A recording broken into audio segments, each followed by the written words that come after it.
최근 펀슈머라고 재미를 추구하는 소비가 유행하면서 업체들 간의 다양한 협업 제품들이 인기를 끌고 있는데요. 우리에게 익숙한 제품들이죠. 매직과 고체풀, 구두약처럼 보이지만 기능은 다른 제품이라 일부 안전사고에 대한 우려도 나오고 있습니다. 사실 이 제품들은 모두 우리가 먹을 수 있는 식품, 사탕과 초콜릿과 음료수입니다. 식품의 안전은 소홀히 하고 있다는 지적도 나오고 있는데요. 인지 능력이 부족한 어린아이나 노인, 장애인들이 이런 협업 제품을 먹을 수 있는 식품으로 인해 실제 먹는 사고가 발생할 수 있다는 겁니다.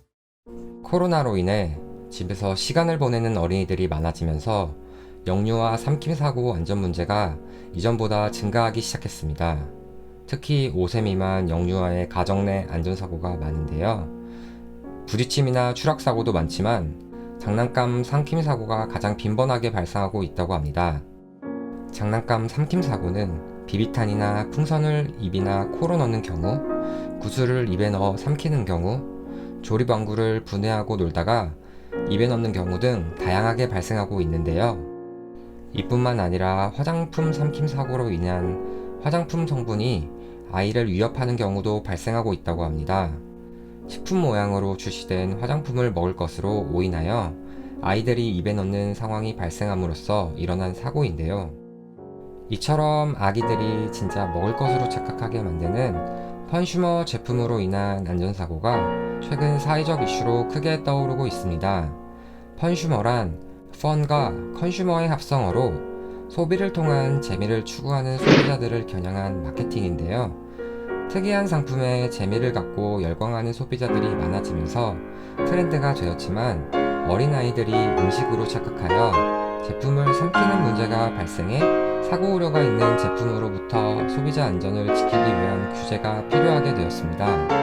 동그란 모양의 원형 건전지 삼킴 사고도 빈번하게 발생해 문제가 되고 있는데요.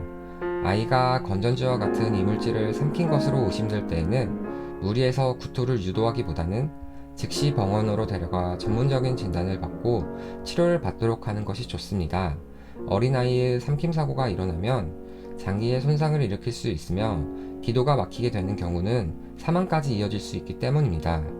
소비자 안전사고를 예방, 방지하기 위한 정부, 기업, 소비자 단체의 역할이 무엇이 있을까요?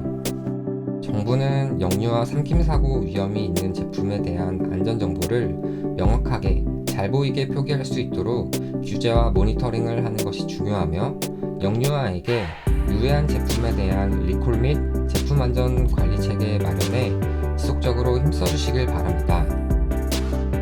기업도 마찬가지로 영유아 삼킴 안전사고 예방을 위해 관련 정보를 소비자들에게 인지하기 쉽도록 표기하고 광고할 필요가 있습니다. 최근 듀 땡땡 건전지 회사에서는 리튬 동전 건전지에 유독성 쓴맛 코팅을 적용함으로써 아이들이 입에 넣었을 때 바로 뱉을 수 있도록 제품을 생산해냈습니다. 이처럼 안전사고 예방을 위한 아이디어와 제품 개발에 대한 노력도 지속적으로 해주시길 바랍니다.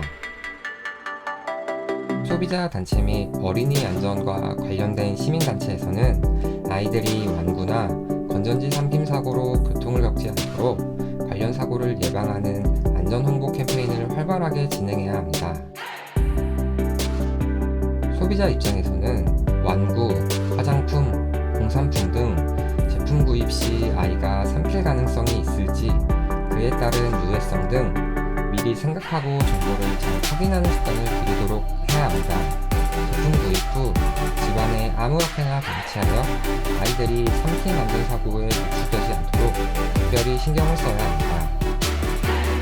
정부, 기업, 단체, 소비자가 각각의 역할을 잘 이행해 나간다면 영유아 삼킴 안전사고가 잘 예방되고 점차 줄어들 것으로 기대할 수 있겠습니다. 지금까지 청년 컨슈머 크리에이터가 만드는 소비자와 함께 TV의 소비자 이슈 파이터 세 번째 편 영유아 삼킴 사고 관련 이슈를 다뤄봤습니다.